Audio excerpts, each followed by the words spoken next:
What if I told you the future King of England wasn't being hunted by an enemy, but by himself? Not by war, not by politics, but by a secret that, in that era, wasn't just a scandal. It was a crime, a secret that could break you, exile you, imprison you, a secret that cost men their entire lives. Now picture this. You're lying in a room at Sandringham, winter air, heavy curtains, the smell of medicine. Outside, everything is quiet, as if even the land is afraid to whisper. You hear footsteps from people who know everything and say nothing. Doctors, courtiers, figures who have dedicated their lives to one task, protecting the crown at any cost.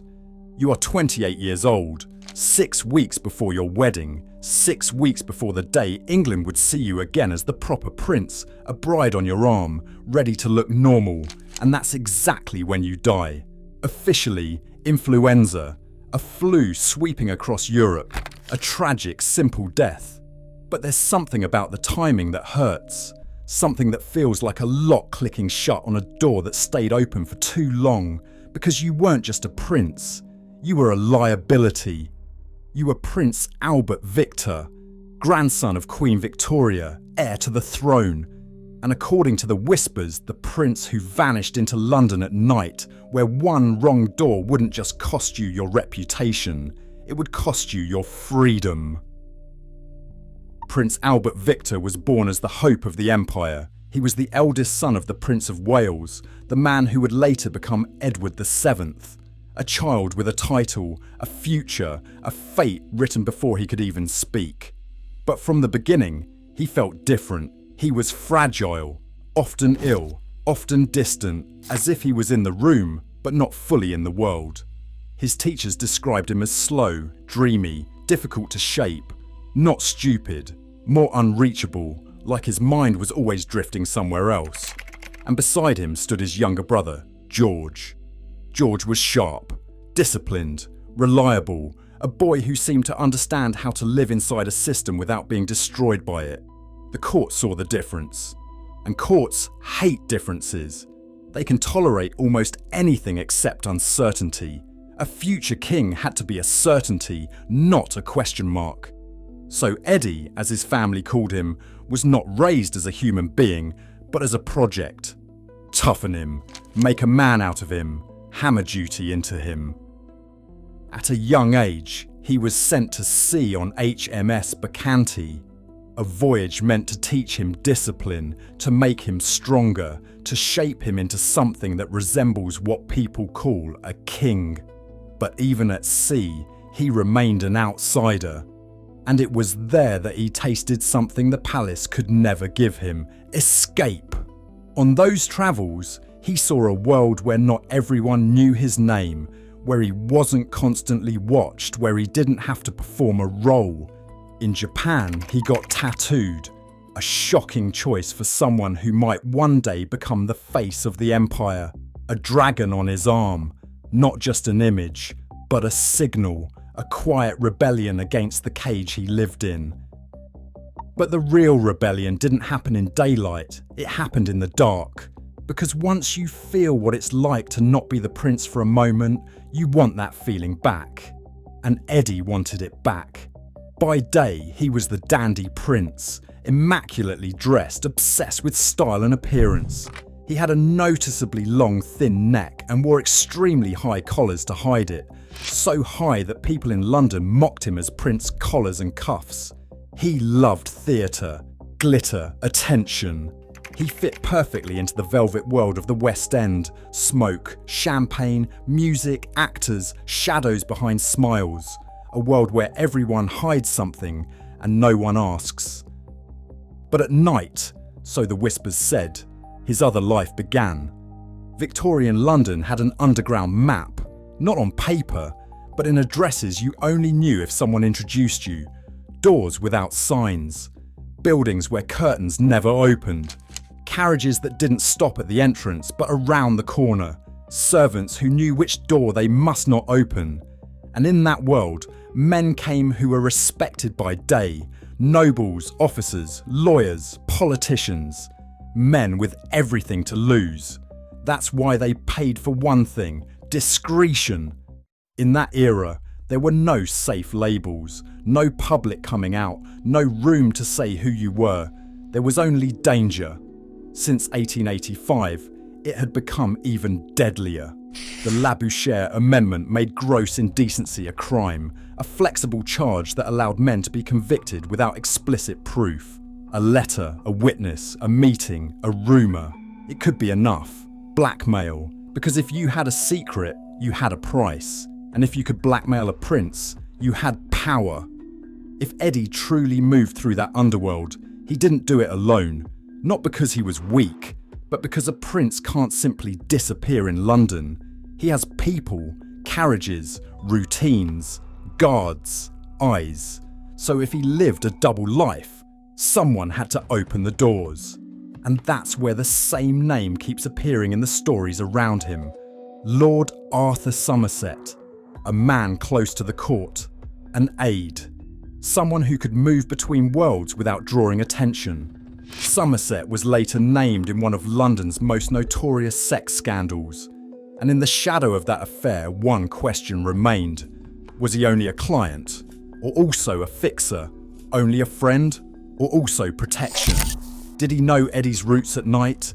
We can't prove it with certainty. But the rumours are relentless. And that's exactly the problem. In that era, rumours destroyed lives.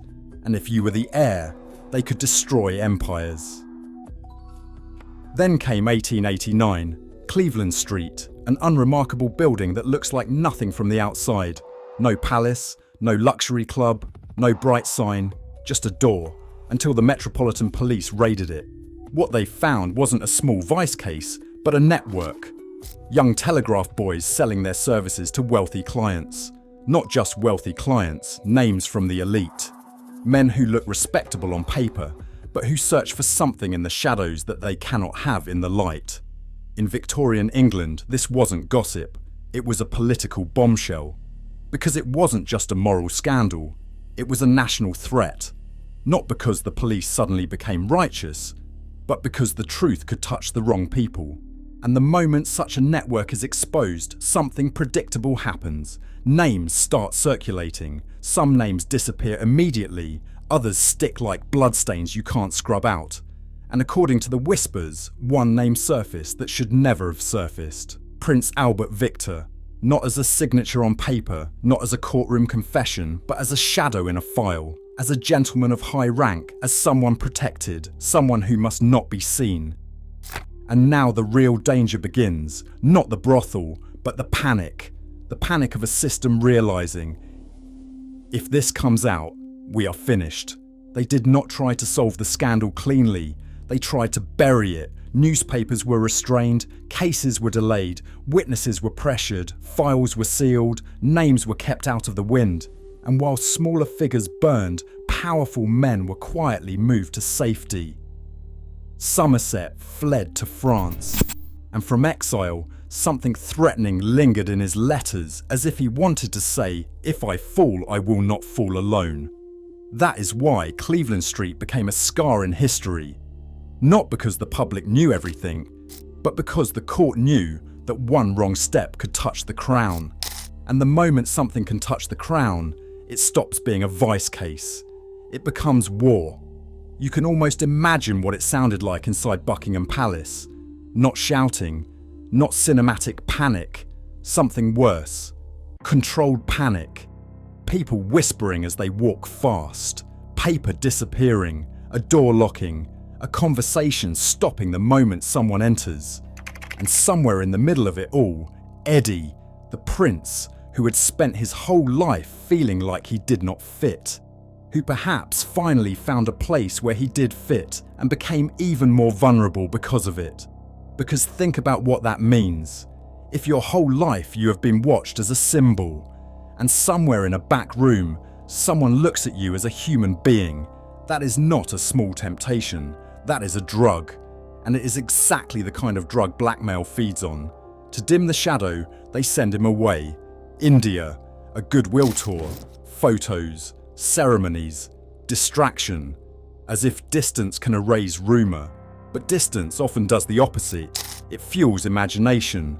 It makes people suspicious. They ask, Why did he have to leave? What needed to cool down? When he returned, the air around him felt like smoke. Everyone smelled it. No one named it. The whispers grew louder, not just about what he did, but about what he was.